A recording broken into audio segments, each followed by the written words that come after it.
नमस्कार दोस्तों, मैं हूं आलोक पाठक और आप सभी का टोटल समाचार पे स्वागत है। आज 25 सितंबर है। आज से ठीक 6 महीने पहले योगी जी ने मुख्यमंत्री पद की दोबारा शपथ ली थी। योगी का दूसरा कार्यकाल शुरू से विवादों का केंद्र रहा है। 10 मार्च को रिजल्ट आता है। भाजपा 255 सीट जीतती है, उसके सहयोगी 20 सीट जीतते हैं और भाजपा गठबंधन 275 सीटें जीत जाता है 403 में। लेकिन 10 मार्च से लेकर दूसरे शपथ ग्रहण के बीच में 15 दिन का समय चल लगता है। काफ़ी रस्साकसी रहती है भाजपा के दिल्ली और लखनऊ के बीच में, और आखिरकार 15 दिन बाद शपथ ग्रहण होता है।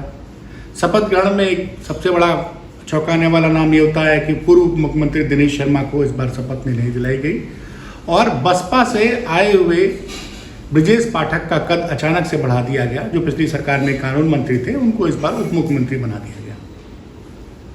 खैर, मंत्रिमंडल बना। एक और नाम था चौंकाने वाला, अरविंद शर्मा, जिनको योगी जी पिछली सरकार में किसी भी कीमत पे मंत्री नहीं बनाना चाहते, तो उनको इस बार 2 विभागों का चार्ज दे दिया गया। कहने वाले लोग तो यहाँ तक कहते हैं कि योगी जी ने बाद में समझौता कर लिया कि भैया मुझे मुख्यमंत्री बनाने दो, बाकी जिसको मंत्री बनाना है उसको आप बना लो। खैर, ये भाजपा का अंदर का मामला था। उत्तर प्रदेश की जनता को 25 मार्च को एक नई सरकार मिल गई। इस सरकार के अगर 6 महीने को आकलन करें तो 6 महीने में जो सबसे बड़ी चीज हुई है कि महिलाओं और खासकर दलित बेटियों के प्रति अपराध की संख्या में बड़ी तेजी से वृद्धि हुई है। लेकिन इस पर कोई नोएडा का मीडिया बात नहीं करेगा। उसकी मजबूरी है, ज़्यादातर चैनलों के ऑफिस नोएडा में है और उनको अगर विज्ञापन सरकार न दे तो उनके यहाँ का बिजली का बिल तक न जमा हो पाए। तो मैं उनका दर्द समझता हूँ। तो पिछले 6 महीने में अगर आप देखें, सोशल मीडिया पे देखें और दैनिक भास्कर टाइप के वेबसाइट चेक करें, तो 6 महीने में दलितों की बेटियों के प्रति विशेष रूप से अपराध बहुत ज़्यादा बढ़ा है। दूसरा, पहले तो खबरें आती थी कि केशव मौर्य और योगी जी में नहीं बनती है। अब क्या है, अब केशव मौर्य के साथ साथ ब्रजेश पाठक जी की से भी योगी जी की नहीं बनती है। मतलब एक नियम बनाया खुद योगी जी ने कि 30 जून तक ट्रांसफ़र होने हैं और कायदे नियम, सारे नियम कानून बनाए गए। लेकिन स्वास्थ्य विभाग के जो तब के अपर मुख्य सचिव थे अमित मोहन प्रसाद, जिनको कि योगी खेमे का अधिकारी कहा जाता था, उन्होंने बिना उप मुख्यमंत्री के नॉलेज के बहुत सारे तबादले कर दिए गए। ब्रजेश पाठक ने चिट्ठी लिखी। चिट्ठी लिखने के बाद भी बहुत दिनों तक उस पर कोई कार्रवाई नहीं हुई। एक उस घटना के बाद 2 महीने बाद 1 सितंबर को उनका ट्रांसफर किया गया अमित मोहन प्रसाद को, लेकिन उनको और महत्वपूर्ण विभाग दे दिया गया। एक जो दूसरी जो सबसे बड़ी, एक तो कानून व्यवस्था पटरी से उतरी। बड़ा खेल ये हुआ पिछले 6 महीने, जो पिछले 5 सालों से हो रहा है, कि धर्म विशेष के अपराधियों पे बुलडोजर चला के प्रदेश के कुछ एक अधिकारियों का कॉकस है ये बताना चाह रहा है कि प्रदेश में कानून व्यवस्था बहुत अच्छी है। लेकिन ऐसा हकीकत में है नहीं। अगर ऐसा होता तो मासूम बेटियों का बलात्कार और हत्या इस प्रदेश में नहीं होता। हर रोज कहीं न कहीं से विभत्स खबरें आती हैं। कई जगहों पर बेटियों के साथ बलात्कार किया गया, उनको केरोसिन के तेल से जला के मार दिया गया। बड़ा भय का माहौल है, लेकिन कोई बोल नहीं सकता है। बोलेगा तो आप तुरंत राष्ट्रद्रोही साबित हो जाएंगे और तमाम चीज़ें हो जाएंगी। 6 महीने में एक इन्वेस्टर समिट का, भाजपा चूँकि इवेंट मैनेजमेंट कंपनी है, तो एक इन्वेस्टर समिट का ग्राउंड ब्रेकिंग सेरेमनी की गई। उसमें कितने का इन्वेस्टमेंट आया कोई नहीं जानता है। तो 6 महीने में मुझे कोई बहुत बड़ा योगी सरकार की उपलब्धि नहीं दिखती। हाँ, जो अनुपलब्धियां हैं जिनके बारे में कोई जिक्र नहीं करेगा, कि बिजली की व्यवस्था सबसे बेकार रही। AK शर्मा, जिनको प्रधानमंत्री मोदी का बहुत खास कहा जाता था, उनको 2 विभाग दिए गए थे, बिजली विभाग और नगर विकास। तो बिजली इस साल जितनी गई है पूरे प्रदेश में, उतनी पिछले 8-10 सालों में इतनी बिजली कभी गई नहीं थी गर्मी के मौसम में। और नगर विकास का क्या हाल है कि आज भी लखनऊ में बारिश बरस रही है और हो रही है, और पिछले 6 महीने में जब जब पानी बरसा है, पूरे बड़े शहर, गांव तो छोड़िए, बड़े शहर तक तालाब बन गए हैं। कई जगहों पे नाव चलाने की नौबत आ गई है।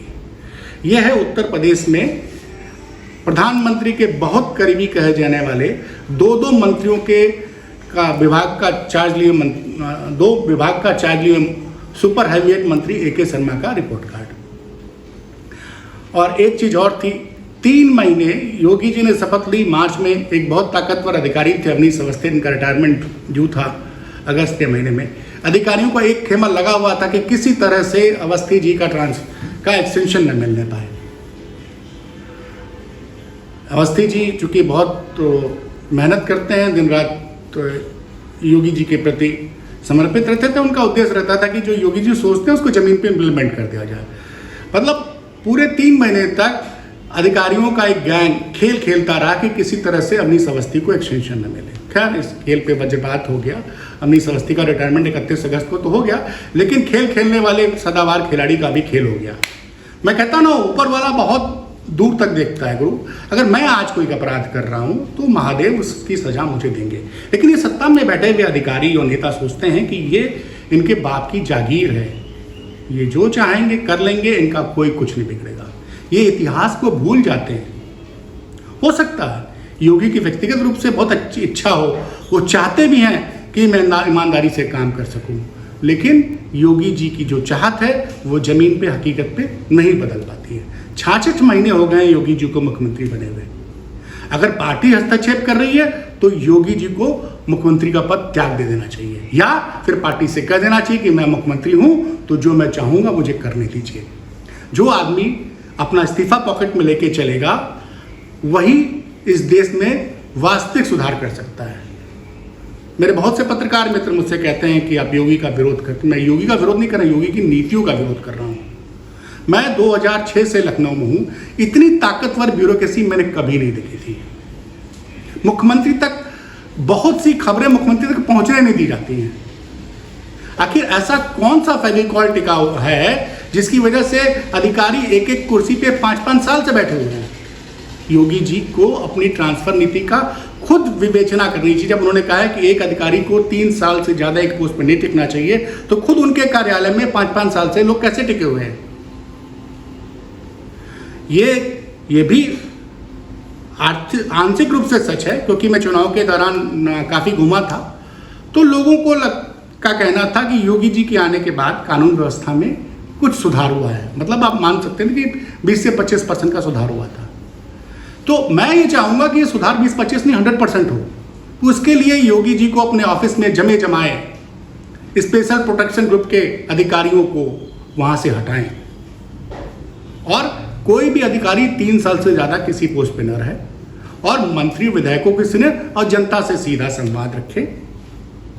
ये बात मैं इसलिए कह रहा हूं कि बड़े हमारे पत्रकार मित्र साथी बड़ा आरोप लगाते हैं कि आप जो है योगी जी का हमेशा विरोध करते हैं। तो मैं आज बता रहा हूं कि मैं योगी जी का बिल्कुल विरोध नहीं करना चाहता। योगी जी अच्छा काम करें, मैं रोज शाम को बैठूं 5 मिनट 7 मिनट रोज आपको बताऊं कि योगी जी ने क्या क्या अच्छा काम किया। जो अच्छे काम हुए हैं वो पिछले 6 महीने में उनका भंटादार हो गया। जैसे जिस तरह से बिजली विभाग का जो हाल रहा पिछले 6 महीनों में बुरा रहा। मतलब अगर श्रीकांत शर्मा की बात कर 2017 से लेकर 2022 तक बिजली विभाग की व्यवस्था अभी के 6 महीने के मुकाबले बहुत ही अच्छी थी। सड़कों पे इतने गड्ढे हैं जितने गड्ढे मैंने 2006 के पहले से लेकर 2022 के पहले नहीं देखे थे, मार्च के पहले। स्वास्थ्य विभाग में एक ऐसे मंत्री हैं जो दिन रात छापा मारते हैं, लेकिन जमीन पर रिजल्ट क्या है? 0। तो ब्रिजेश पाठक जी, आपको ब्राह्मण समाज का नेता बनना है, बड़ी मेहनत आप कर रहे हैं, लेकिन छापा मारने के साथ अगर बजाय मीडिया टीम लेके जो आप छापा मारने घूम रहे हैं, अगर जमीन पे कुछ बदलाव कर दें तो मैं गारंटी दे रहा हूं भाई साहब कि अगली बार फिर आपको विधानसभा क्षेत्र बदल के चुनाव नहीं लड़ना पड़ेगा। जो पिछली बार इस बार लखनऊ मध्य छोड़ के आप चले गए कैंट सबसे सुरक्षित सीट में, क्योंकि आपको भी पता था कि मध्य से आप लड़ते तो आप जीत नहीं पाते। तो ब्रांडिंग कम करें योगी के मंत्री और योगी जी, और काम जमीन पे करें। आपको 3 करोड़ 80 लाख लोगों ने वोट दिया था। आपके और रनर अप अखिलेश यादव के बीच में 80 लाख लोगों के मतदाताओं का अंतर था, जिसकी वजह से आज आप 275 सीटों का लेके विधानसभा में बैठे हुए हैं। आप हमेशा याद रखिएगा कि जनता किसी की नौकर नहीं है, राजनेता और अधिकारी जनता के नौकर हैं। तो जो हुआ सो हुआ। उम्मीद करता हूं कि आने वाले 6 महीने में योगी जी खुद खासकर इस ट्रांसफर पॉलिसी का पे फैसला करेंगे कि कोई भी अधिकारी 3 महीने से ज़्यादा अपनी कुर्सी में न टुका हो, चाहे वो कितना बड़ा स्पेशल प्रोटेक्शन ग्रुप का मेंबर हो, क्योंकि जनता वोट योगी जी को, मोदी जी को, स्थानीय विधायक को देती है। वो जनता इसलिए वोट नहीं देती है कि स्पेशल प्रोटेक्शन ग्रुप का बैठा एक अधिकारी अपनी मर्जी से काम करेगा, अपनी मर्जी से ताश के पत्ते फेंटेगा और जिसको चाहे वहां बैठा देगा। तो योगी जी जल्द से जल्द इस स्पेशल प्रोटेक्शन ग्रुप वाले अधिकारी से छुटकारा पाइए और प्रदेश को विकास की तरफ ले जाइए। और सबसे पहली प्राथमिकता आपकी बेटियों को सुरक्षा प्रदान करने की होनी चाहिए। बहुत बहुत धन्यवाद। आप सभी से अनुरोध है कि हमारा टोटल समाचार का यूट्यूब चैनल सब्सक्राइब करें और हमारा हौसला बढ़ाएं।